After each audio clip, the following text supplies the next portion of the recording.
Pedro from A&P-Reacts. I'm here today with Andy of Brainstorm to talk about Wall of Skulls, out right now on AFM Records. How is it all coming together for you now that the record is out? Pardon? Sorry?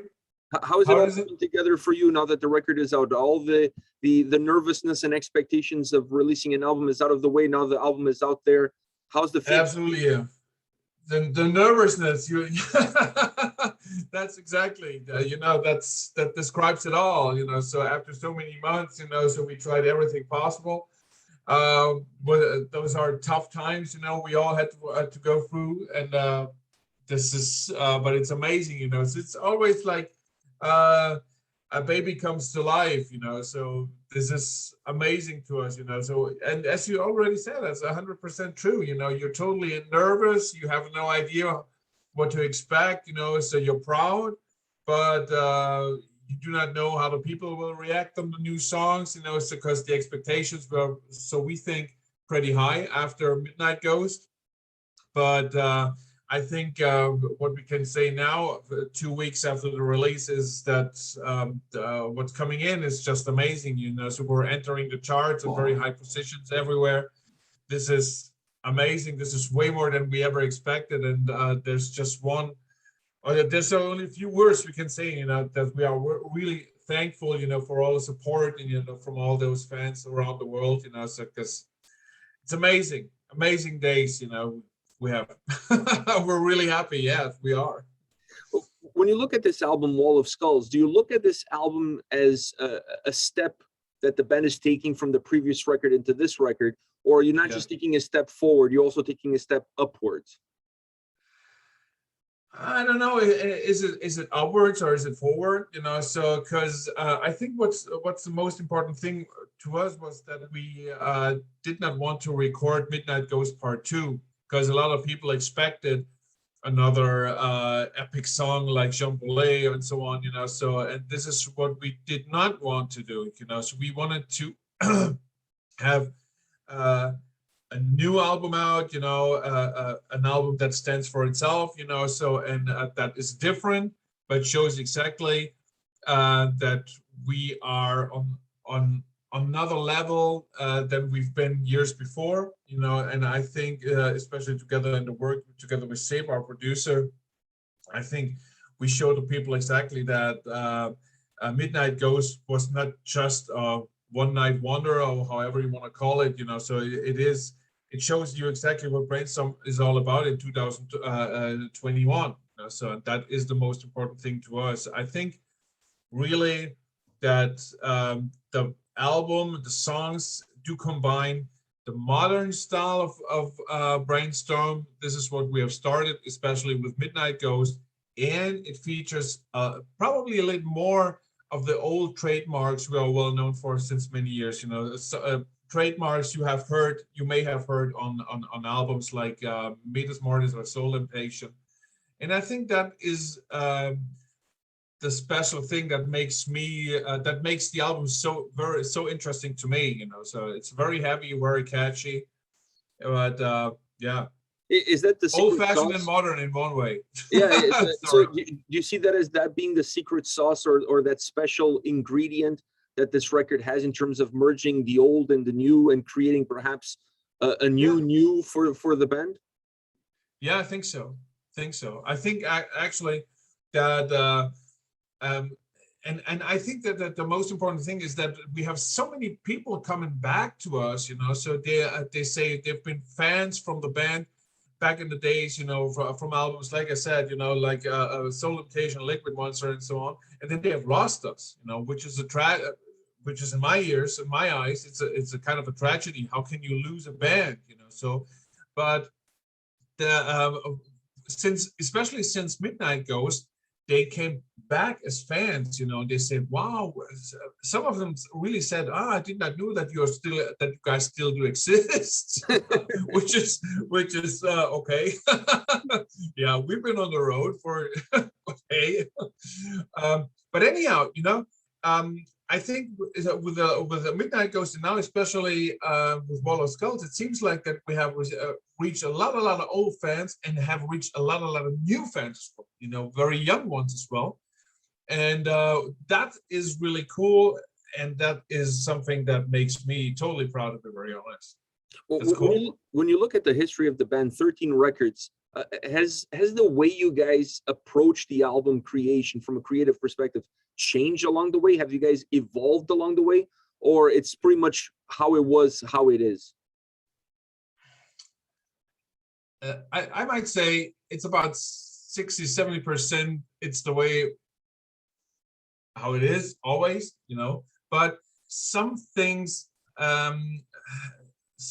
has always changed a little bit, and this, especially since Midnight Goes, we do work together with Sabe in the studio, and he becomes something like a sixth member of the band. You know, for the time we're in the studio, he becomes really something like a sixth member, and then we do start working on the song. That is definitely something that is different to some of the albums we have already recorded or released back in the days. You know, so. I think the main difference is really that whenever we do enter the studio now, is that we go in and we say, okay, this is the song, so let's find out what does this song really need, what is important, you know, so what can we change, you know, so but the difference is probably that when as long as we're in our rehearsing room, we do work a little bit, how can I say, we do work a little bit stronger on some parts. We do kick out parts, we do arrange parts, rearrange parts. And this is something we haven't done probably in the past, you know. So I think this is something we do take care about, the most important parts of the songs, you know, so not too many what's going on after the second verse, what's coming after this and what's coming after that, and so what is the song all about. And I think this is the most important thing. This is something that has probably changed, and in the way we're recording, I think especially together with Sabe, it's a very special combination we do have, you know, so that makes fun, and that's exactly, of course, the what you can hear at the end, you know. So at the end, this is what comes out to 2021 now. You said that Sabe is like an extra member of the band. Was he the one that sold you guys on the idea that what this record really needed was him as a guest vocalist on one track? No. He never wanted to be part of this. Really? Never. No, really, never. I had this idea having guest vocalists on our albums since many years, you know, so, but it never really happened. And it has to make sense, you know, because I'm not a fan of calling somebody and paying him a lot of money to get his recordings done and put it on the album. It has to make sense, you know. And then the funny thing is really that on this part, on Escape the Silence, I looked at him and I said, you know, this is a part somebody else could probably sing. And he said, yeah, so whom are you thinking about? And I told him about people from the US, from England, from Sweden. And then he said, so, okay, you're talking about musicians from all over the world, but there's a living legend, more or less, a German metal icon living next to the studio. So why not calling him? And that's the reason why we called PV. And PV was totally happy with the situation. Said, yeah, of course, I would love to do it. And then when we hung up the phone, I looked at Sabe and said, okay, now we will have a German legend will be featured on the album. So, but an old guy. But now I would like to have a young guy. Young man. Sabe is not so young anymore, but he's younger than me. So that's fine for me. And then I said, okay, so why not having another guy on the album as well? And then I told him, and he was totally upset. So he looked at me like, no way, Andy, no way. And I said, oh, we have to do it.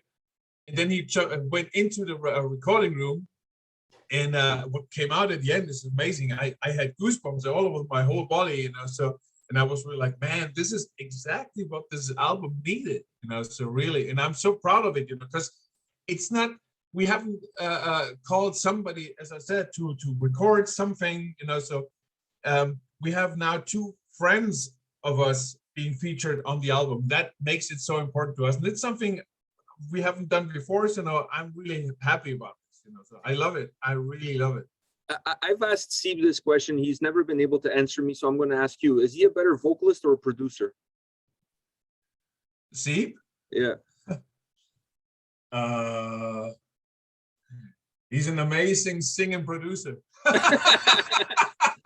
I love it. That's the best answer. That's the best answer possible. You know, when I was listening to this record, one of the things that blew me away was that you guys created an album that has incredible ebbs and flows, which makes it very engaging for the listener because it doesn't feel boring. It doesn't feel repetitive. At any given point, you're just going on this incredible ride from beginning to end. How much time do you guys spend putting that track listing together in the way that the album has this fluidity, this nice motion to it? Oh, that is something we always have to fight, very tough fights within the band, to be very honest. You know, that's but at the end it's more or less up to Torsten, our guitarist, you know, because whenever we do start recording the first ideas of any songs for the next album, I think that is exactly the point when he stops listening to anything else in the world, you know. So he just listens to his own ideas in a very, very bad recording, a very bad sound, you know. So, but he doesn't care because he loves to listen to that hit for months and months, so, you know. And at the end, it's more or less up to him. But we, of course, since a few years, we started giving away some MP3 files to friends of us, you know, so very close friends, and asked them, what do you think, you know? So how would this, the running order should look like, you know? So, but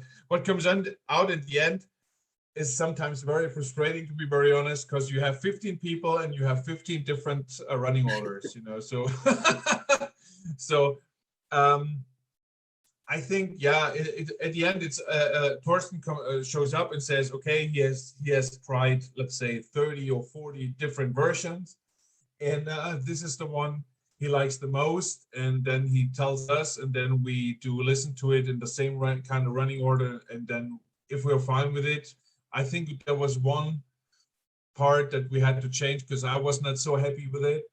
And then that was all, you know. So I think we have changed Glory Disappears, you know. So from the fifth up to the from the fourth up to the fifth position.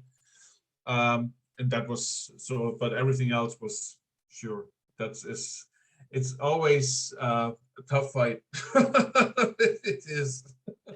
Outside of the structure, I felt like the other element that really propelled me through this record was that this is a power-driven album across all the different elements. It's powerful in the vocals, it's powerful in the guitars, it's powerful with the drums. Everything has power. Is that really perhaps the secret to Wall of Skulls, that it's not just one element that's powerful that drives the experience, but rather all of them? No, it was our main goal. Whenever we started writing the new songs, you know, I think that was the main goal, to say, okay, let's have this, let's arrange the songs as powerful as possible, you know. So because we always thought about the atmosphere we missed the most since 18 months now. This is the live atmosphere, you know. So, and then we just started to create our own kind of atmosphere in our rehearsing room and in the studio as well, you know.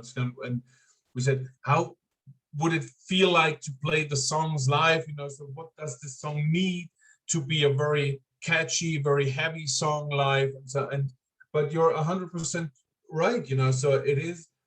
I think it's really, as you said, it's the power, it's the roughness, it's whatever, you know. It's everything right in your face, you know. That's the reason also why we did not care about having probably a ballad on the album or something like that, you know. So if there's no time for a ballad, so just take it away. So this album never needed a ballad, you know. So it has power. That's it, you know. So right in your face, straight in your face, yeah. You know.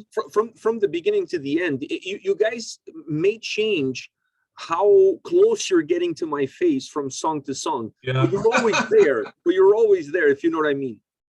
Yeah, yeah. That's it. That's 100%. You're 100% right. No doubt about it. How do you guys work that up though? Because I find it, from me as a listener, it's really interesting that you were able to create a record that does change perhaps how close you are to my face from song to song, but it never loses that intensity all along. Is that something that it's a little bit difficult, or perhaps for you guys with the experience that you have, it comes a little bit more natural to create songs that have their own fingerprint, to have their own DNA, but at the same time, overall, the album sounds as one single unit? I think everything you said, has something to do with the arrangement. I think it's up to the arrangement, and it's up to the moment when you think, is this part necessary for the song or not? So, and because we can write the same song, but include one more solo, one more C part, one more just rhythm part or whatever, and then the song loses a lot of its intensity, a lot of its power. And I think that is something that what we have done when we went into the studio, because in the first place we wanted to record the album in the spring of 2020. But then we received all this phone call. No, you're not allowed to meet each other, and blah blah blah. And then we went back, and then we had to postpone the whole studio process up to October, November in 2020. And then we went back into we said, okay, let's take the time and let's go back into our rehearsing room. And then we started working again on the songs, and we kicked out a lot of parts. Useless parts in my ears, so, and I think that is what this album is all about, so we just kicked out everything what is not important for a song, so just song starts right in your face, and but as you said, closer and a little bit more away, then coming closer again, so but always on a high level, so always pushing.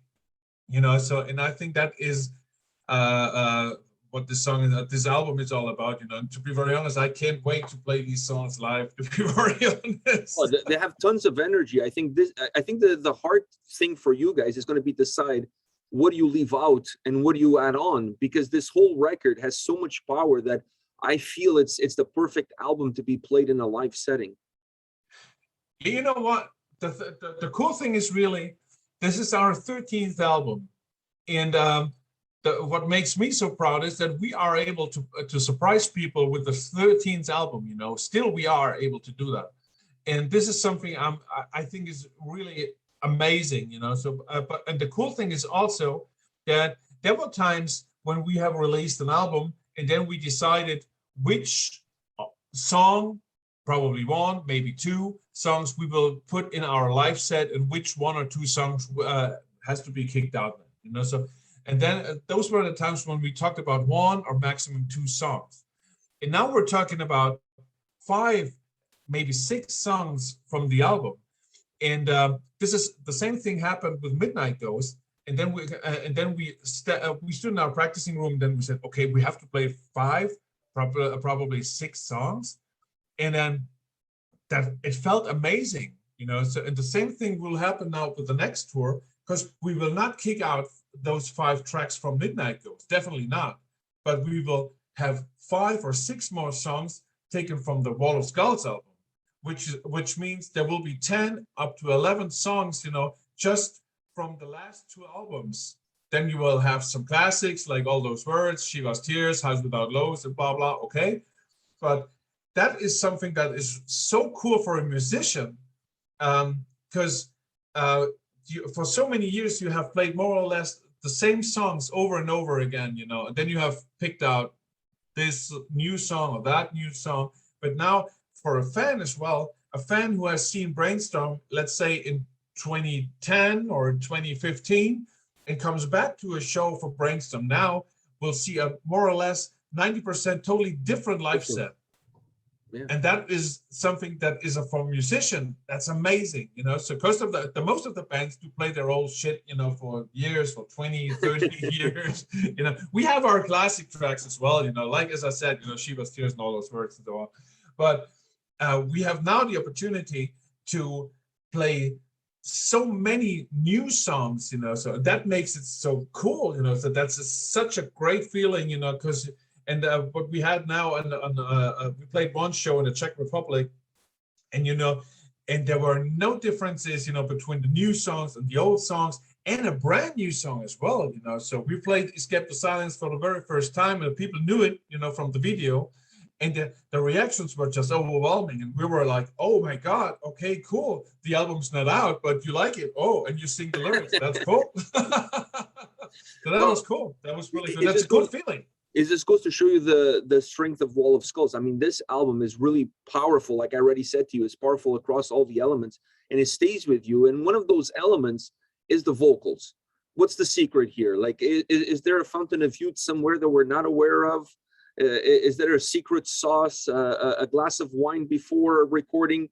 We need to know what the secret is, because it was outstanding on this album. And another element that really pushed that power forward. Oh, I think in some way, of course, it's also up to the feeling, the energy you get in the studio, and when you're hanging out in the studio with somebody who you like him very much, and it's an amazing feeling to work with him. Of course, that brings you to another level as well. The positive energy, just quite simple. But on the other hand, I cannot tell.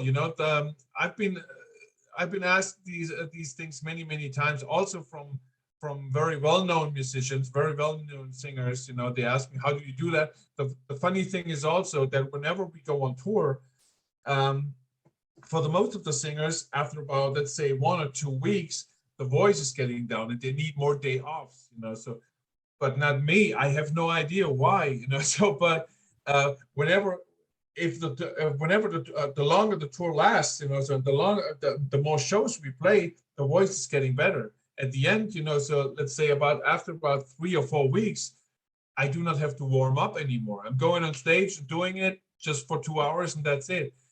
I've been told once that probably the secret can be that I used to play clarinet for about 16 years. And when you play clarinet, playing clarinet has a very special way for breathing. While you play clarinet, you're breathing in a very special way. Probably they said if you play for such a long time clarinet, then you do sing, you use the same way of breathing in between singing, like you used to, like you did it while you played the clarinet. So that is somebody told me that. A guy who sings for operas since 40 years, and he said this could be the answer why your voice doesn't get so old.